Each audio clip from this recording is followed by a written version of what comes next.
Olá, eu sou a pastora Karen, este é o meu canal Maná com Deus. Eu quero convidar você a se inscrever no canal, deixar o seu like e compartilhar esse vídeo com outras pessoas, para que outras pessoas também possam ser alcançadas e abençoadas através dessa palavra. Receba essa palavra e seja abençoada em nome de Jesus.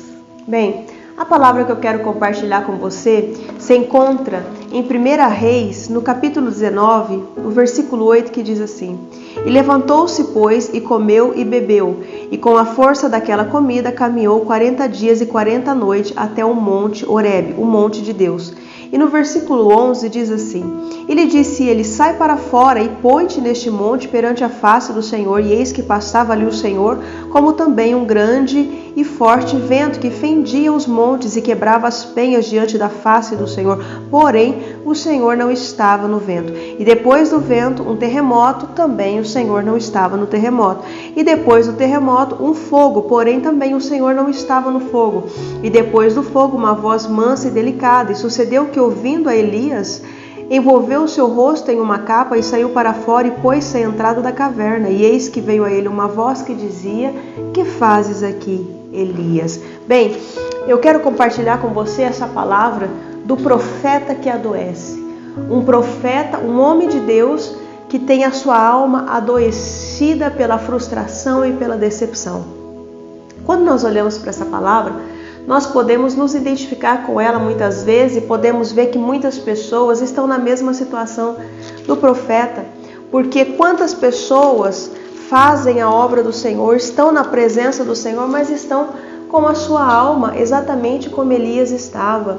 O que nós vemos aqui é um homem que tem uma intimidade com Deus tão grande, tão tamanha, que este homem diz: Não choverá segundo a minha palavra, e não chove, porque Deus honra a palavra do seu servo. Então nós vemos aqui que o nível de intimidade que esse homem tinha com Deus era muito grande. Isso quer dizer que homens e mulheres de Deus também adoecem a alma. Homens e mulheres que servem a Deus também adoecem a alma, né? E também precisa de ser curado, precisa de passar por esse tratamento de Deus, precisa do socorro de Deus, sim. Que nós podemos ver aqui que o profeta Elias, após viver um momento extraordinário na presença do Senhor, que é quando ele estava naquele monte, e então estava ali todos os profetas de Baal, e aí Elias, ele ora a Deus, ele invoca a Deus, e Deus envia o fogo do céu e consome todo aquele sacrifício, e todo aquele povo ali reconhece: só Deus é o Senhor, só Deus é o Senhor. Mas posteriormente a isso, o que acontece? Cada um vai para a sua casa, cada um volta para o seu mundo, cada um volta para a sua realidade, e o profeta vai orar a Deus sozinho. Bem, não passa muito tempo para ele receber um aviso e uma mensagem de Jezabel, a perseguição da oposição, a perseguição do inimigo, quando diz que no outro dia ela mataria o profeta, o homem de Deus. Olha só que situação. Quando nós olhamos para essa situação, nós podemos entender que Elias, ele ficou frustrado, Elias ficou decepcionado, porque imagine um servo de Deus diante de uma obra tão gloriosa como essa. Natural que se espera que todo este povo se dobre, se curve diante de Deus, que espere que todo esse cenário seja transformado. Elias estava no meio de um cenário dificílimo da época, né, onde havia sacrifícios, onde o povo era extremamente idólatra, mas após um milagre como esse, a Bíblia diz que Elias vai orar e ele vai sozinho.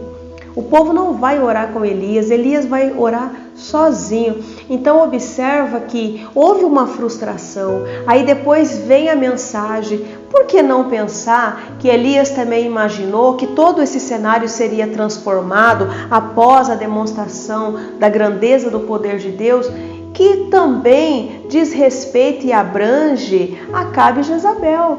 Por que não pensar? Né? Quantas vezes nós imaginamos que Deus realizando algo glorioso, o coração de muitas pessoas serão impactados e quebrantados, mas na maioria das vezes isso não acontece. Quantas pessoas reconhecem, dão o testemunho, mas não permanecem firmados na presença do Senhor? E isso causa uma grande frustração, isso adoece a alma. E o que nós podemos observar aqui ainda é que o profeta, ele após essa situação, ele vai para um deserto, ele entra no deserto, porque nós, quando nós estamos com a alma adoecida, nós entramos em um deserto, né? E quando o profeta está naquele deserto, né? Deserto, lugar de sequidão, um lugar árido, um lugar difícil de se estar, o profeta então se deita e dorme ali naquele deserto, e aí o anjo vem e toca nele por 2 vezes e acorda ele,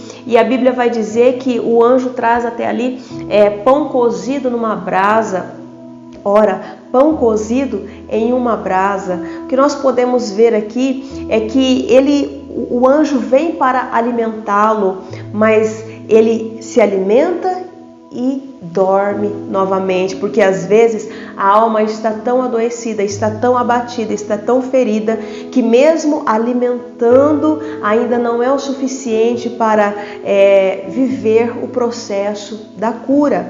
Outra situação que nós podemos contemplar é que após ele se alimentar daquela comida, ele caminha 40 dias e 40 noites, porque às vezes você se alimenta, você continua caminhando, mas ainda precisa passar pelo processo da cura da alma, a cura do coração. Quando nós vamos a seguir pela palavra, nós podemos ver que Elias, ele vai para uma caverna, e ali, quando ele está ali naquela situação, então nós podemos ver 3 demonstrações da glória de Deus: o vento, o terremoto e o fogo. Então ali o Senhor se revela o poder dele para Elias, né? Deus revela a glória dele para Elias. O que eu quero dizer para você é o seguinte: lá no deserto, quando Elias estava no deserto, pela amargura da sua alma, pela ferida da sua alma, o Senhor o alimentou e o manteve vivo.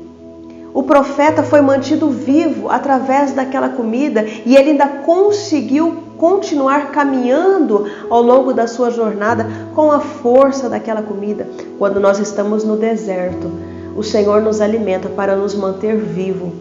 Mas aí depois ele entra no segundo processo, a demonstração da glória de Deus. E a demonstração da glória de Deus também não cura o profeta. A demonstração da glória de Deus fortalece.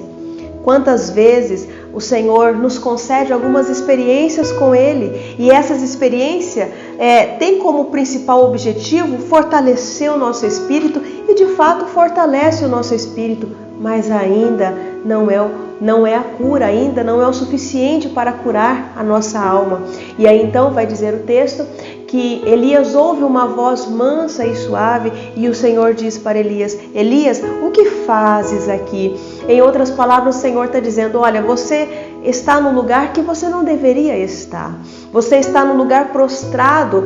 Não é o que eu quero para você, não é o que eu tenho para você, não são os planos que eu tenho para você. Porque muitas vezes nós entramos nesse cenário que muitas vezes ainda não é o que o Senhor tem para a nossa vida, e o Senhor precisa nos resgatar, nos tirar deste cenário por conta das frustrações, das decepções, das expectativas que nós criamos, não é mesmo? Mas eu quero dizer uma coisa para você. Em primeiro lugar, o Senhor alimentou ele, manteve ele vivo. Em segundo lugar, o Senhor deu a ele experiências, demonstrações da glória, fortaleceu. Mas o que curou o coração, a alma do profeta, foi o ouvir o som da voz de Deus se dirigindo a ele. Foi a presença do Mestre, foi a presença do Senhor que curou, que trouxe cura para a alma e para o coração do profeta. Eu quero dizer para você que muitas vezes está se sentindo assim, como Elias, abatido, ferido, machucado, prostrado. Eu quero dizer a você, existe um processo, que é o processo da cura. A comida alimenta, a glória fortalece, mas a cura é pelo ouvir do sussurro, é pelo ouvir da voz, é pela presença de Deus com você. E eu tenho certeza que o que o Senhor tem para a sua vida é grande, assim como foi grande na vida de Elias.